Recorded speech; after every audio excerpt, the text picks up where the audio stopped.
विषय चल रहा है पिछले कुछ दिनों से बहुकुंडी यज्ञ वैदिक या अवैदिक। और इस विषय पर कल स्वामी विवेकानंद जी रोजड़ वाले जो हैं वो लाइव आए थे कल दोपहर में लगभग 3 बजे जम्मू से। और ऋषि उवाच नाम के कोई व्यक्ति हैं, उनका नाम मैं नहीं जानता, उनसे मेरा परिचय भी नहीं है। टेलीग्राम पर एक दो बार उनसे वार्ता हुई है बस। और वार्ता से मुझे थोड़ा सा ये अनुभव हुआ उनके बारे में कि वो थोड़ा सा वैदिक सिद्धांतों के प्रति सजग तो हैं, परंतु अपने पास वैदिक सिद्धांतों का कोई अपना अनुभव या अपना कोई ज्ञान उनके पास नहीं है। इस मामले में वो पूरी तरह से अन्य दूसरे विद्वानों पर आश्रित हैं और जिसका मत उनको अच्छा लगता है, सही लगता है, वो उसकी तरफ हो जाते हैं।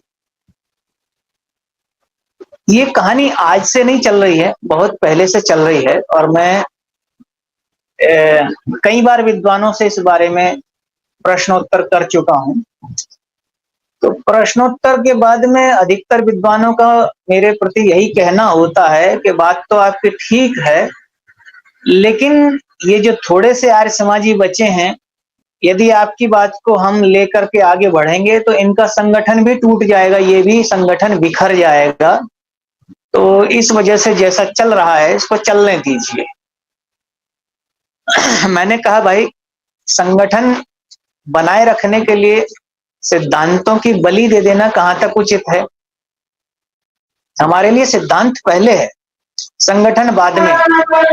यदि हमारा सिद्धांत एक होगा तो संगठन बन ही जाएगा, आज नहीं बनेगा तो कल बनेगा। और ये जो संगठन टूट गया है, संगठन इतना कमजोर हो गया है, मेरी दृष्टि में सबसे पहला इसका कारण यही है कि जितने भी लोग आर्य समाज में हैं उनमें से 90% लोग वैदिक सिद्धांत को जानते ही नहीं है। जैसा किसी ने कह दिया वैसा सुन लिया और उसी को आगे बढ़ा देते। तो वैदिक सिद्धांत सबको जानना चाहिए, सबके लिए है। पूज्य स्वामी विवेकानंद जी का हम सम्मान करते हैं, आर्य जगत के प्रसिद्ध विद्वान हैं और योग के बारे में अच्छे विद्वान माने जाते हैं और देश विदेश में उनकी ख्याति है।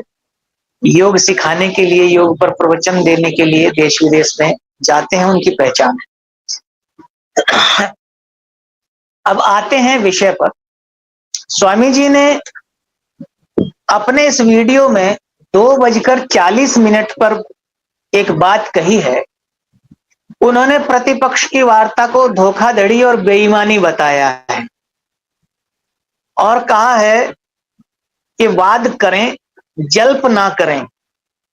जल्प क्या है? बोले इस तरह की बातचीत जो है, जो धोखाधड़ी और बेईमानी है, इस तरह की बातचीत का उद्देश्य केवल दूसरे को हराना होता है, उसमें छल कपट का भी सहारा लिया जाता है। आइए अब थोड़ा सा निर्णय करेंगे कि इस पूरे प्रसंग में जल्प कौन कर रहा है, वितंडा कौन कर रहा है, वाद कौन कर रहा है, हेत्वाभास, निग्रह स्थान। और देखा जाए तो इस पूरे वीडियो में आदि से अंत तक स्वामी जी ने ये तो प्रदर्शित किया है कि आप न्याय दर्शन के विद्वान हैं और न्याय दर्शन के विद्वान होने के नाते जिस सूत्र को वो पढ़ा रहे हैं, ये मेरे पास षड दर्शन, इसमें 6 दर्शन है और उनकी व्याख्या है सूत्रों की। और विश्वास करके जानिए, मैं प्रतिज्ञा पूर्वक कहता हूं कि ये मैंने नहीं लिखी है, इसको मैंने नहीं लिखा है। कहीं कल मेरे ऊपर आरोप लगा दें कि आप बना के ले आए कहीं से, मैंने नहीं लिखा है। इसको स्वामी जगदीश्वरन सरस्वती जी ने इसका अनुवाद किया है और इसको विजय कुमार गोविंद राम हासानंद ने इसको छापा है। आप इसको अच्छे से देख सकते हैं। आइए न्याय दर्शन में चलते हैं।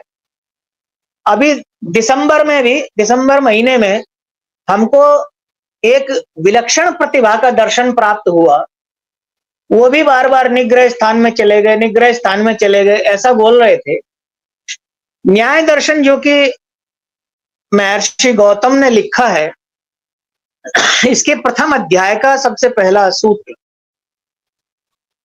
और इस सूत्र में 16 पदार्थ बताए गए हैं, जिनमें सबसे बाद के स्थान पर 16वें स्थान पर निग्रह स्थान है। और इसमें वाद 2 3 4 5 6 7 8 9 10वें स्थान पर वाद आया है। वाद से पहले भी 9 पदार्थ इसमें हैं। 10वें स्थान पर वाद है, 11वें पर जल्प है, और 12वें पर वितंडा, 13वें पर हेत्वाभास, 14वें पर छल, 15वें पर जाति और 16वें पर निग्रह स्थान है। और जानते हैं इसमें सबसे पहले स्थान पर महर्षि गौतम ने किसको जगह दी है? सबसे पहले स्थान पर महर्षि गौतम ने लिखा है प्रमाण, जो कि इस पूरे वीडियो में ढूंढने से नहीं मिला। स्वामी जी को यह सूत्र बहुत लोगों को पढ़ाया होगा। स्वामी जी कहते हैं मैंने 45 वर्ष तक पढ़ा है, तपस्या की है, और इस वीडियो में स्वामी जी ने यह भी बोला है कि मैंने लगभग 150 बार न्याय दर्शन को पढ़ा है, 150 बार। और 150 बार न्याय दर्शन को पढ़े हैं तो पहले ही सूत्र में जो सबसे प्रथम शब्द है प्रमाण, उसकी तरफ स्वामी जी ने ध्यान नहीं दिया।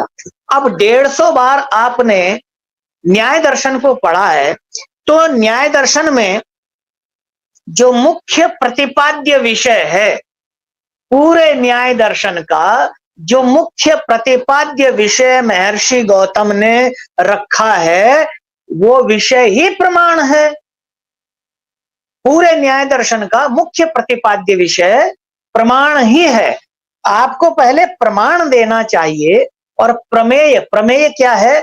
जिस विषय को प्रमाण के द्वारा जाना जा रहा है, फिर उस विषय को रखें, बताएं कि देखिए मेरे पास ये प्रमाण है और इस प्रमाण से ये विषय, मेरा तर्क, मेरा मत जो है वो स्पष्ट होता है, ये सिद्ध होता है। उसके बाद कोई आपका प्रतिकार करता है, आपकी बात को जो व्यक्ति ना माने, उसके बारे में आप कह दे रहे हैं कि ये धोखाधड़ी है, बेईमानी है, और इस तरह की बातचीत का उद्देश्य दूसरे को हराना है। इतनी जल्दी कैसे आपने ये निर्णय ले लिया? और स्वामी जी कह रहे हैं कि कम से कम 3 न्यायाधीश न्याय शास्त्र के विद्वान होने चाहिए, और प्रतिपक्षी जो है वो भी कम से कम 20 साल तक न्याय दर्शन को पढ़ करके आए, और 3 न्यायाधीश लेके आए जो न्याय शास्त्र के विद्वान हो, तब मैं शास्त्रार्थ करूंगा। तो स्वामी जी, जहां तक मुझे याद है, मैं आपके बीच में निवेदन कर दूं कि स्वामी दयानंद जी की जीवनी हमने पढ़ी है और मेरे पास उनके शास्त्रार्थों का भी संग्रह है। उनके शास्त्रार्थ बहुत लोगों से हुए, लेकिन उन्होंने अपने जीवन में किसी एक शास्त्रार्थ में भी इस प्रकार की कोई शर्त नहीं रखी कि 3 न्यायाधीश लेकर के आइए और 20 साल तक आप न्याय दर्शन को पढ़ करके आइए। शास्त्रार्थ में इस प्रकार की कोई शर्त नहीं होती। सबसे जो प्रसिद्ध शास्त्रार्थ स्वामी जी का है, वो काशी का शास्त्रार्थ माना जाता है। अब आप उस वृतांत को, उस प्रसंग को देख करके हमको बताइए कि जो महाराजा थे, काशी नरेश थे, वो कौन से 20 वर्ष तक न्याय शास्त्र पढ़ के आए थे? कौन से 3 न्यायाधीश वहां पर न्याय दर्शन के जानने वाले थे? और कितने जो पंडित थे उन्होंने न्याय दर्शन को पढ़ा हुआ था? इनका चेला ने क्या लिखा है देखिए, इस पृथ्वी पर उनको लिखने दीजिए। आज पहली बार देखो जो दुनिया के सबसे श्रेष्ठ विद्वान है। अरे मूर्खानंद, हाँ तो इनको कहने दीजिए, इनको कहने दीजिए। या कोई से में नमक डालता है तो क्या सब्जी के बराबर नमक डालता है? इनको कहने दीजिए, पुरानी कहावत है कि जहां, क्या इनको कहने दीजिए, पुरानी कहावत है कि जहां पंच है वहां परमेश्वर है। तो यहाँ 5 है, हम लोग सत्य के पक्ष में है। 5 पांडव बहुत हैं, 5 ही तो थे ना पांडव, जीत तो उन्हीं की हुई थी ना। बिल्कुल बिल्कुल। तो इनको जो कहना है कहने दीजिए। इनके कहने से सत्य असत्य नहीं हो जाएगा और असत्य सत्य नहीं हो जाएगा। वो तो प्रमाणों से सिद्ध करना पड़ेगा। हमारे पास आने का है, लेकिन हम इसमें कैपेसिटी 6 से ज्यादा नहीं है, ले नहीं पाए। इनकी दृष्टि में, हाँ, मैं निवेदन करना चाहूं, इन्होंने अपने वीडियो में 6 मिनट और 10 सेकंड पर एक बात कही है कि कोर्ट में सबको बोलने का अधिकार नहीं होता और जो डिग्रीधारी होते हैं उन्हीं को बोलने का अधिकार होता है। तो मैं इनकी जानकारी में थोड़ी सी वृद्धि करना चाहता हूं कि एडवोकेसी एक्ट के अंतर्गत कोर्ट में हर व्यक्ति को अपनी बात रखने का अधिकार दिया गया है। अगर आपके पास आपका कोई वकील नहीं है और आप अपने आप अपनी बात को न्यायाधीश के समक्ष प्रस्तुत करना चाहते हैं, रखना चाहते हैं, तो एडवोकेसी एक्ट के अंतर्गत आप एप्लीकेशन दे करके, एफिडेविट दे करके आप अपनी बात को न्यायाधीश के समक्ष रख सकते हैं। तो इनको शायद इस बात की जानकारी नहीं होगी और इन्होंने कहा कि जो डिग्रीधारी वकील हैं उन्हीं को बोलने का अधिकार है। तो मैं कहूंगा स्वामी जी, जो डिग्रीधारी वकील हैं वही मुकदमा भी हारते हैं और वही अपने मुवक्किल को भी हरवा देते हैं। तो उनकी डिग्री से हमें कोई लेना देना नहीं है। परिणाम क्या है उसको देखते हैं। इन्होंने 7:39 पर अपने वीडियो में कहा है कि सत्य की रक्षा हेतु जल्प और वितंडा करने की छूट है। जिस जल्प और वितंडा के लिए पहले ये मना कर रहे थे, फिर इन्होंने कहा है कि जल्प और वितंडा करने की छूट है। हालांकि उन्होंने कह दिया कि हम सन्यासियों को इस प्रकार की कोई छूट नहीं है, लेकिन जो साधारण मनुष्य हैं उनके लिए छूट है, फिर भी उसका दंड भोगना पड़ेगा, ये भी इन्होंने साथ में कहा है। अब इन्होंने पाच जी से इन्होंने प्रश्न किया है, क्या भोजन करना वेदोक्त है? ऋषि उवाच कहते हैं हाँ वेदोक्त है। फिर ये कहते हैं क्या अकेले भोजन करना वेदोक्त है? ऋषि उवाच कहते हैं हाँ वेदोक्त है। फिर उन्होंने कहा क्या सामूहिक भोजन करना वेदोक्त है? तो ऋषि उवाच कहते हैं हाँ, इसमें कोई परेशानी वाली बात दिखाई नहीं देती। अब ये कहते हैं जब सामूहिक भोजन करना वेदोक्त है, अलग अलग थाली में भोजन करना वेदोक्त है, तो छोटे छोटे कुंड अलग अलग कुंडों में यज्ञ करना वेदोक्त क्यों नहीं है? हाँ लीजिए, अब इसका उत्तर लीजिए। देखिए, अलग अलग थाली में भोजन किया तो जा रहा है, लेकिन भोजन पका तो एक ही पात्र में है। जैसे एक बड़े पात्र में सबका भोजन पका और अलग अलग थालियों में उसको ग्रहण किया जा रहा है, तो हम क्या गलत कह रहे हैं? हम भी तो यही कह रहे हैं कि जो एक कुंड में यज्ञ किया जाएगा, एक बड़े कुंड में यज्ञ किया जाएगा, उसका जो प्रसाद, उसकी जो हवि वायुमंडल में जाएगी। एक कुंड में जब यज्ञ किया जाएगा बड़े कुंड में, तो उसकी हवि जो वायु को प्राप्त होगी वायुमंडल के द्वारा, हम सबको अलग अलग प्राप्त होगी। हम अलग अलग पात्र में, अलग अलग थाली में, अर्थात अपनी अलग अलग नासिका के द्वारा उसको प्राप्त कर रहे हैं, खा रहे हैं, उसको ग्रहण कर रहे हैं। तो इसमें हम कौन सा अलग बता रहे हैं स्वामी जी? हम भी तो यही बात कह रहे हैं, आप हमारी बात को बस समझ नहीं रहे हैं। हम भी वही कह रहे हैं, जैसे एक बड़े पात्र में पकाया और अलग अलग थालियों में उसको खा लिया, ऐसे ही एक बड़े कुंड में हवियां डाल दी, पदार्थ डाल दिए, और जितने भी लोग बैठे सब अलग अलग अपनी नासिका से उसको ग्रहण कर लिया, उसको प्राप्त कर लिया। जी, अब एक पात्र में पकाना है अथवा अनेक पात्रों में पकाना है। पुस्तक षड दर्शन ये देख लीजिए, मेरी लिखी हुई नहीं है भाई, फिर बता दूं, कहीं ये ना कह दें बाद में कि पंडित रविंद्र ने अपनी तरफ से घुसेड़ दिया प्रमाण। देखिए, मीमांसा दर्शन जिसके स्वामी जी विद्वान हैं, मीमांसा दर्शन के विद्वान हैं स्वामी विवेकानंद जी, बहुत बार पढ़ा है इन्होंने और बहुत लोगों को पढ़ाया भी है। इस मीमांसा दर्शन के 11वें अध्याय के 4थे पाद में एक 38 नंबर एक सूत्र है। वैसे मैं वीडियो बना के कल आपके समक्ष प्रस्तुत कर रहा हूं, अभी बैठ के वीडियो बना रहा था, उसमें वो सारे प्रमाण मैंने बोल करके भी दिए हैं और लिखित में भी दिए हैं। तो उन प्रमाणों को उस वीडियो के माध्यम से देख करके आप लोगों के पास जो मीमांसा दर्शन होगा, आप मिलान कर लीजिएगा कि मैंने जो बोला है वो सत्य है अथवा असत्य है। मैं आपको बता दूं, मीमांसा दर्शन के 11वें अध्याय के 4th पाद में सूत्र संख्या 38 है, जो ये कहती है कि जात्य अंतरेषु भेद पक्ति वैषम्यात्, अर्थात इसका अर्थ भी बता दूं, नहीं तो लोग कहेंगे पता नहीं क्या कह दिया। इसमें लिखा है कि भिन्न भिन्न द्रव्यों के पाक में पात्रों में भेद होगा। अगर अलग अलग द्रव्यों को पकाया जा रहा है तो उनके पात्रों में भेद होगा, अर्थात वो अलग अलग पात्र में पकाए जाएंगे। कहने का तात्पर्य ये है कि 200, 500, 1000, 2000 जितने भी लोगों का भोजन पका रहे हैं, तो यदि चावल पका रहे हैं तो उसके लिए पात्र अलग रखना पड़ेगा, दाल पका रहे हैं तो उसका पात्र अलग रखना पड़ेगा। सब एक ही पात्र में नहीं पकाए जा सकते, पर 200 लोगों का चावल एक पात्र में पकाया जा सकता है, दाल भी एक पात्र में पकाई जा सकती है। आगे लिखा है भिन्न भिन्न द्रव्यों के पाक में पात्रों का भेद होगा, क्योंकि सबके पकने का समय अलग अलग है। ये मीमांसा दर्शन का मैंने आपको ये दे दिया है प्रमाण, क्योंकि सबके पकने का समय अलग अलग है और उनमें विषमता है। तो इस प्रकार से उस स्थिति में पात्र अलग अलग होंगे पकाने के लिए। इस कारण से एक ही पात्र में सबका भोजन पकाया जा सकता है, इस दृष्टि से क्वांटिटी के हिसाब से, और क्वालिटी के हिसाब से पात्र अलग अलग रखने पड़ेंगे उसको भोजन को पकाने के लिए, लेकिन खाने के लिए सबके अलग अलग हो सकते हैं।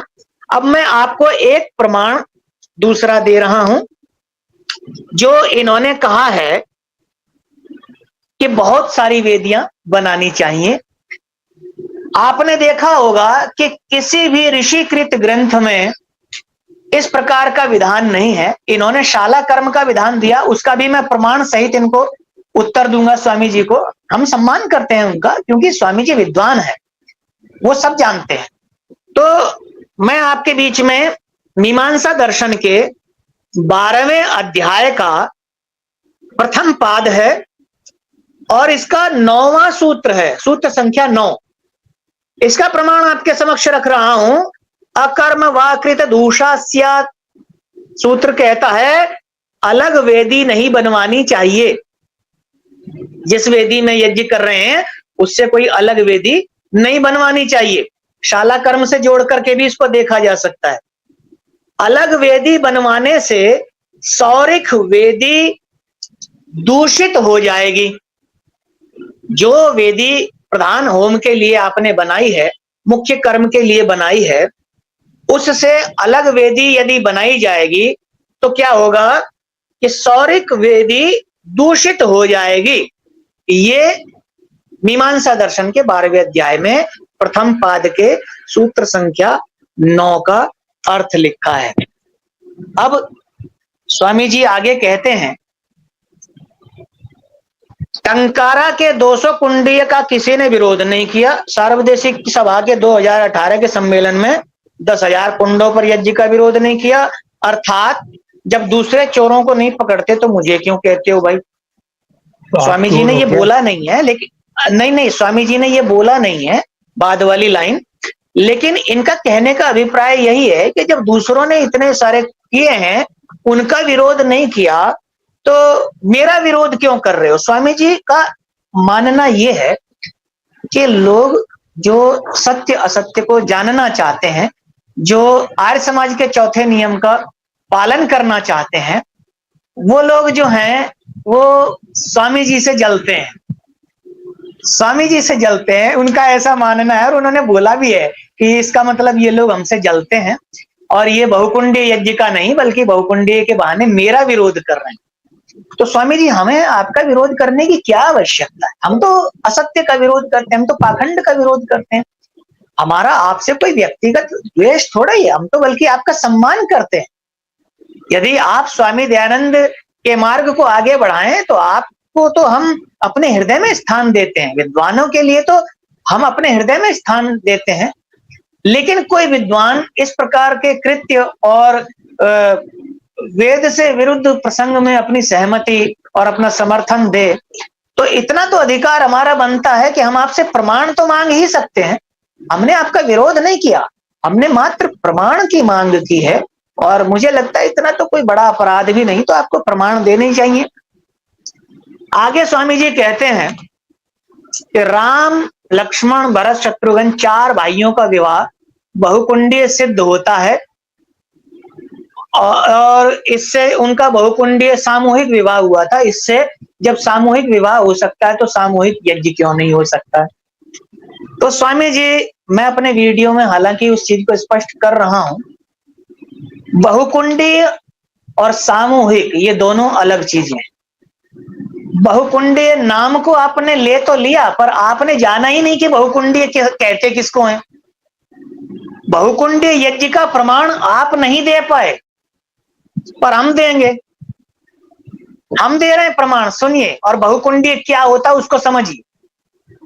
श्रौत यज्ञों में आपने शाहपुराधीश के यहां जाकर के देखा होगा, एक ही स्थान पर 5 वेदी बनी हुई है। और शाला कर्म का भी प्रमाण आप देते हैं। शाला कर्म में क्या लिखा, पहले उस भाषा को समझ लीजिए। घर के चारों दिशाओं में बाहरले द्वारों में एक एक वेदी। आप मुझे ये बताएं, जितने लोग इस वीडियो को देख रहे हैं, आप सबने अपना जब घर बनाया था चारों दिशाओं में दरवाजे बनाए थे? नहीं। या एक दिशा में थे या 2 में थे? चारों दिशाओं में दरवाजे बनाए थे क्या? नहीं। या स्वामी जी विवेकानंद जी ने जो अपना घर बनाया होगा या आश्रम बनाया होगा, उसमें जो कमरे हैं उनकी चारों दिशाओं में दरवाजे होंगे? नहीं है। सबसे पहले स्वामी जी मेरा निवेदन यह है कि ये प्रसंग, ये प्रकरण स्वामी दयानंद ने लिया कहां से है?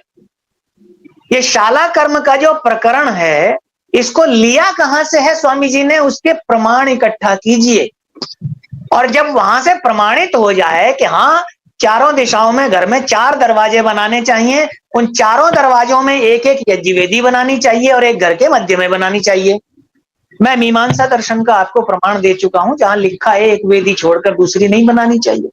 और रही बात बहुकुंडीय की, अब समझिए, शाहपुराधीश के यहां भी एक ही स्थान पर 5 कुंड बने हुए हैं। श्रौत यज्ञों में कुछ यज्ञ ऐसे हैं जिनमें कई कुंड बनते हैं, एक से अधिक कुंड बनाए जाते हैं, इसको कहते हैं बहुकुंडीय।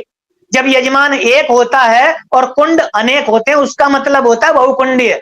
बहुकुंडीय का अर्थ ये मत लगाइए कि बहुत सारे कुंड लेके बैठ गए और बहुत सारे लोगों को यजमान बना के बिठा दिया। अब मैं प्रमाण देता हूं, प्रमाण नोट कर लीजिए। शतपथ ब्राह्मण को उठाइए, और शतपथ ब्राह्मण में जो सबसे पहला यज्ञ है वो है दर्श पौर्णमास यज्ञ। उस दर्श पौर्णमास यज्ञ को जो आरंभ किया जाता है, तो उसको ध्यान से देखिए कि जल को छूकर प्रणयन करता है कौन? यजमान। यजमान जल को छूकर प्रणयन करता है, और खड़ा कहां होता है? 2 अग्नियों के बीच में। एक अग्नि आहवनीय अग्नि है और दूसरी अग्नि गार्हपत्य अग्नि है। 2 कुंड हैं, उसके एक तरफ कुंड है आहवनीय अग्नि का और दूसरी तरफ कुंड है उसमें गार्हपत्य अग्नि है। महोदय, स्वामी जी, मैं आपके जितना विद्वान तो नहीं हूं, आपके समक्ष बोलने की मेरी औकात भी नहीं है, पर मैंने जो स्वाध्याय किया है, मैंने ये पढ़ा है कि श्रौत यज्ञों में कुछ यज्ञ ऐसे होते हैं जिनमें एक से अधिक कुंड बनाए जाते हैं।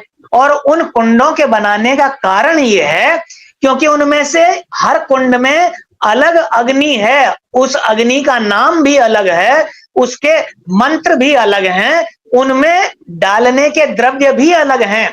एक कुंड में आहवनीय अग्नि है, एक में दक्षिणाग्नि है, एक में गार्हपत्य अग्नि है। इसी प्रकार से उनके मंत्र अलग अलग है, विनियोग अलग है, ऋषियों ने किया है। उसमें डालने की हवि, उसके द्रव्य, उसके पदार्थ भी अलग हैं। इसका नाम बहुकुंडीय है। और रही बात राम जी के सामूहिक विवाह की, तो आपसे निवेदन करूंगा कि वाल्मीकि रामायण को एक बार फिर से पढ़िए। जो मैंने उस प्रसंग को पढ़ा तो मैंने ये पाया है कि वहां कोई स्पष्ट उल्लेख नहीं है। वहां ये नहीं लिखा है कि एक कुंड पर चारों का विवाह हुआ अथवा उनके लिए 4 कुंड बनाए गए। पर मैं इतना जानता हूं कि 8 प्रकार के विवाह वैदिक संस्कृति में बताए गए हैं, जिनको ऋषि ध्यान ने सत्यार्थ प्रकाश में भी लिखा है। आप वहां पर पढ़ लीजिए, जिसमें ब्रह्म है, प्रजापत्य है, आर्ष है, और जी दैव है, और आपका गंधर्व है, असुर है, राक्षस और पैशाच। ये 8 प्रकार के विवाह ऋषि दयानंद ने बताए हैं, जिसमें जो ब्रह्म विवाह है वो सर्वोत्कृष्ट माना गया है, जो दैव विवाह है उसको मध्यम माना है, और उसके बाद में जो प्रजापत्य, आर्ष, असुर, गंधर्व इनको निकृष्ट माना है, और राक्षस को अधम कहा है, और पैशाच को महाभ्रष्ट कहा है। ये 8 प्रकार के विवाह माने गए हैं। अब ऋषि स्वामी ये मर्यादा पुरुषोत्तम श्री राम और उनके काल के सब मनुष्य, वो तो वैदिक मर्यादा का पालन करते थे, उन्होंने तो वैदिक मर्यादा को, वैदिक सिद्धांत को अपने जीवन में कभी भंग नहीं किया।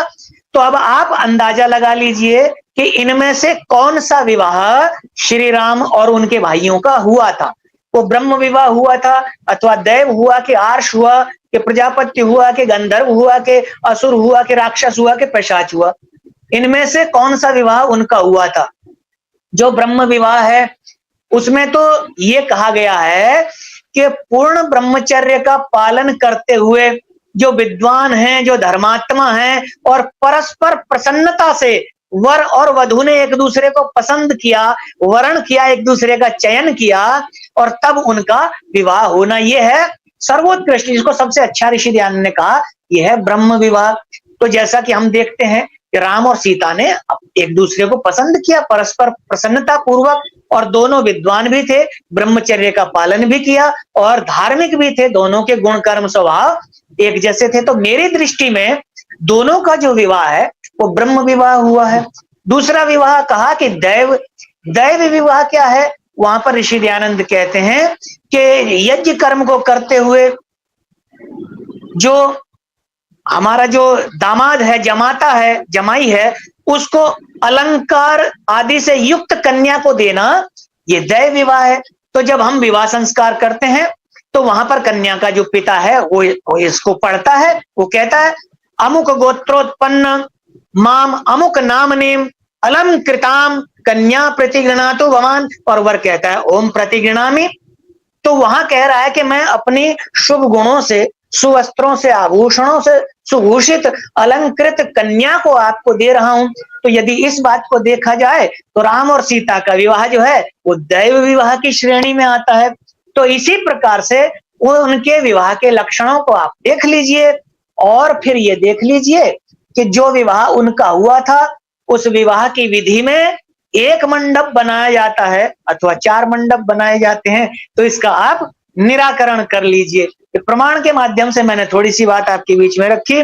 अब आगे कहा कि स्वामी दयानंद की जीवनी में उन्होंने कर्णवास बुलंदशहर के क्षेत्र में उपनयन हेतु उन्होंने बहुत सारे कुंड बनवाए।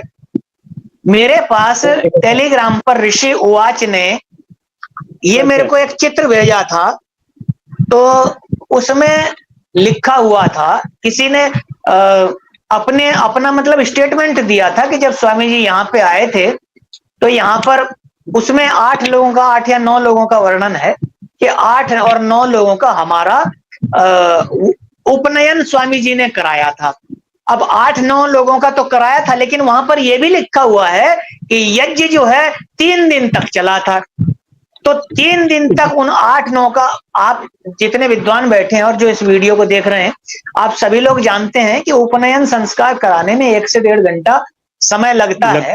और 8 लोगों का यदि उपनयन अलग अलग भी कराएं, एक के बाद भी कराएं, तो उसमें लगभग 10 घंटे या 11 घंटे में, या मैं कहता हूं 12 घंटे में, सुबह से लेकर शाम तक तीनों लोगों का कराया जा सकता है। लेकिन वहां लिखा है कि यज्ञ 3 दिन तक चला।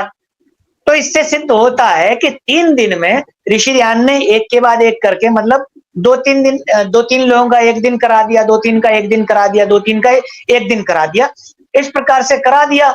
लेकिन वो एक साथ कराया ऐसा कोई प्रमाण वहां पर नहीं मिलता है।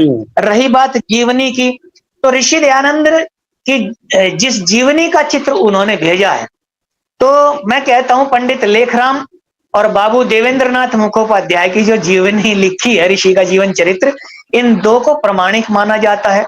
लेकिन जहां पर ऋषि ने अपने मुख से बोलकर बताया, जैसा कि उपदेश मंजरी में भी ऋषि ने अपने मुंह से बोला और सामने जो सुनने वाले हैं उन्होंने उसको लिखा, तो मैं कहता हूं बाबू देवेंद्रनाथ मुखोपाध्याय हो चाहे पंडित लेखराम हो, उन्होंने ऋषि के जाने के बहुत समय के बाद उन स्थानों पर जाकर के, मैं ये नहीं कहता कि उनका कोई परिश्रम नहीं था, मैं उनके परिश्रम को नमन करता हूं कि उन्होंने उन स्थानों पर जा जाकर लोगों से मिले और लोगों से पूछा कि क्या हुआ था। अब वो लोग तो थे नहीं जिनके समक्ष वो हुआ था, उनके पोते पड़पोते कोई रहे होंगे और उन्होंने बता दिया कि ऐसा हुआ था। तो मैं उनकी बातों को उतना प्रमाणिक नहीं मानता जो जितना प्रमाणिक मैं स्वामी दयानंद ने अपने मुंह से बोलकर अपना जीवन चरित्र लिखवाया, उसको मैं अधिक प्रमाणिक मानता। और उस जीवन चरित्र में जहां ऋषि दयानंद ने बोल करके लिखवाया है, उस जीवनी में हमें इस प्रकार का कोई प्रसंग नहीं मिलता, अतः हम उस प्रमाण को भी स्वीकार करने में असमर्थ हैं।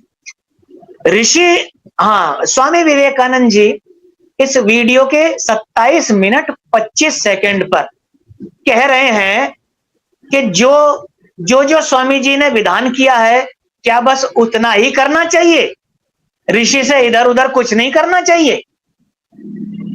क्या एक अनुगमन करने वाला, क्या एक शिष्य ऐसा कह सकता है? आप सब विद्वान लोग इस पर चिंतन करें और जो वीडियो देख रहे हैं वो भी चिंतन करें।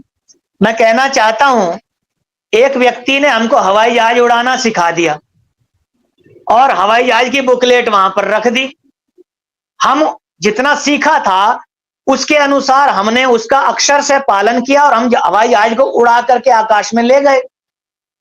जब ऊपर चले गए, उड़ रहे हैं, आनंद ले रहे हैं, वहां हमको विचार आया, क्या जितना हमें बताया है उतना ही करना चाहिए, उससे इधर उधर कुछ नहीं करना चाहिए?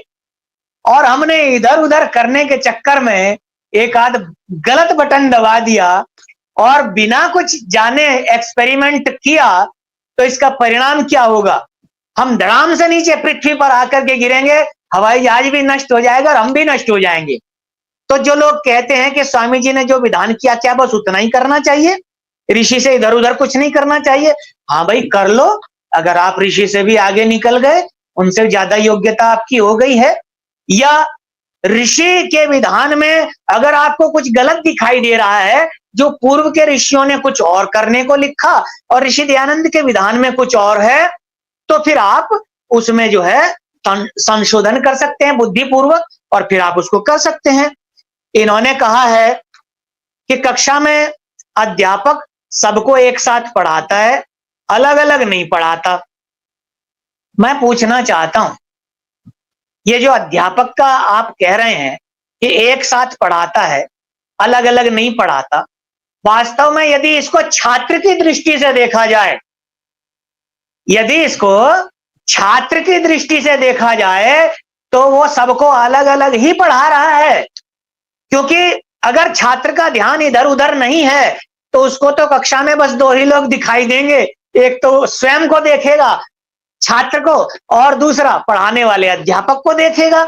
यदि उसका ध्यान इधर उधर नहीं है तो, और दूसरी दृष्टि से अध्यापक की दृष्टि से देखा जाए, तो वो सबको एक ही ब्लैक बोर्ड के माध्यम से पढ़ा रहा है, सबके लिए अलग अलग ब्लैक बोर्ड नहीं रख रहा स्वामी जी। इसीलिए यदि आप उनको यज्ञ का प्रशिक्षण देना चाहते हैं, तो आप सबको एक ही कुंड के माध्यम से पढ़ा सकते हो, सबके लिए अलग अलग कुंड रखने की आवश्यकता नहीं है।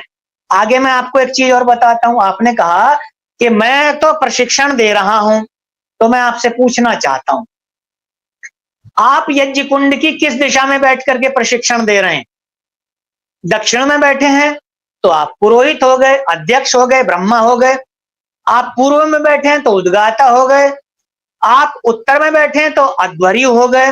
पश्चिम में बैठ गए तो होता हो गए। लेकिन आप तो इनमें से किसी भी स्थान पर नहीं बैठे, आप तो प्रशिक्षण दे रहे हैं।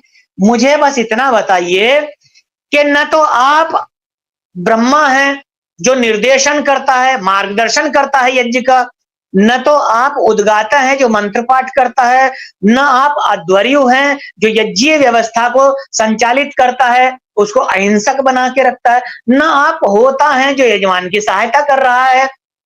तो आप किस पद से और किस हैसियत से यज्ञ का निर्देशन और संचालन कर रहे हैं। दूसरा, यदि प्रशिक्षण दे रहे हैं तो यज्ञीय भाषा में आपका क्या नाम है, आपका पद क्या है, आप ये भी तो बताने की कृपा करें। प्रशिक्षण देना है तो स्वामी जी आप स्वयं यज्ञ कीजिए, उनको प्रशिक्षण देने के लिए उनसे यज्ञ मत करवाइए, इससे नहीं सीख पाएंगे। अध्यापक को बच्चों को पढ़ाने के लिए अपने हाथ से श्याम पट पर, ब्लैक बोर्ड पर लिखना होता है, उसको देख करके सामने वाले बच्चे सीखते हैं। आपको स्वयं उनके समक्ष बैठ करके यज्ञ करना चाहिए और पूर्ण विधि से उनको बताना चाहिए, ये आहुति ऐसे डाली जाएगी, ये क्रिया ऐसे की जाएगी, ये मंत्र ऐसे पढ़ा जाएगा, अब पढ़ा जाएगा। इसको देख करके वो सीखेंगे। आप उनको सिखा रहे हैं और उनके सामने कुंड रख रहे हैं, वो तो नहीं जानते, उनसे तो गलती होना स्वाभाविक है। रविंद्र जी, यहाँ परेशानी की बात यह है कि ऋषि दयानंद जी ने तो सन्यासियों के लिए यज्ञ करना मना लिखा है, ये क्या करते, कैसे करते? जी, सन्यासी को निरग्नि कहा गया है और निरग्नि का गलत अर्थ लोगों ने लगा लिया है। वो कहते हैं निरग्नि मतलब जब सन्यासी मर जाए तो इसको अग्नि में नहीं जलाना है, तो उसको पानी में बहा देते हैं या भूमि में गाड़ दिया जाता है, तो वो उसका गलत अर्थ लिया है। लेकिन निरग्नि का अर्थ यह है कि स्वयं ही जो अग्नि परमात्मा का नाम है, तो परमात्मा के गुणों का आधान वो अपने अंदर करता है और परमात्मा की तरह जैसे वो सबको प्रकाशित करता है, ऐसे ही अपने विद्या, अपने ज्ञान के प्रकाश से सन्यासी सब मनुष्यों को प्रकाशित करता है, उनको मार्गदर्शन करता है। वो यज्ञ करे न करे उसके लिए कोई इस प्रकार की प्रतिबंध नहीं है, कोई विधान इस प्रकार का नहीं दिया गया है। रविंद्र जी, हमारे आज के कार्यक्रम में आचार्य चंद्रदेव जी जुड़े हैं और चंद्रदेव जी का एक वॉइस मैं आप लोगों को सुना चुका हूं पहले। आचार्य जी मैंने बड़ा रिक्वेस्ट किया, असल में आचार्य जी से परेशानी ये है कि ये खुद मोबाइल हैंडल नहीं करते। अच्छा, बस एक आवश्यक बात कहनी है 2 मिनट में, उसको कह के मैं अपनी वाणी को विराम देना चाहता हूँ, क्योंकि इतनी देर बोल के मेरा भी गला सूखने लगा है। तो आप सब लोग बस 2 मिनट का मुझे अनुमति और दीजिए। अपने इस वीडियो में स्वामी जी ने 52 मिनट और 30 सेकंड पर एक बात और लिखी है। मैं एक एक सेकंड का हिसाब आपको लोगों को दे रहा हूं, सभी दर्शकों को इसलिए दे रहा हूं ताकि मैं जो कह रहा हूं मेरी बात का आप उनके वीडियो से मिलान कर लें कि मैंने जो कहा है वो सत्य है या असत्य है। मैं मिथ्या आरोप नहीं लगा रहा हूं, कल वो कहें कि मेरे ऊपर मैंने ऐसा नहीं बोला, मिथ्या आरोप लगा दिया, ऐसा नहीं है। मिथ्या आरोप नहीं लगा रहा हूं, तो सेकंड का हिसाब दे रहा हूं, एक एक सेकंड का आप मिलान कर लीजिएगा। स्वामी जी ने 52 मिनट 30 सेकंड पर यह बताया है कि किन मंत्रों से आहुति दिलानी चाहिए। तो वो कहते हैं कि जो प्रातः काल और सायंकाल के मंत्र हैं उनके बाद में सब मंत्रों से आहुति दी जा सकती है, क्योंकि सब मंत्र वेद के हैं और जो पुरोहित है वो कुछ भी वेद के मंत्रों से, उन्होंने कुछ 2-4 मंत्र भी बताए, कुछ भी वेद के मंत्रों से आहुति करा सकते हैं, वो स्वतंत्र हैं।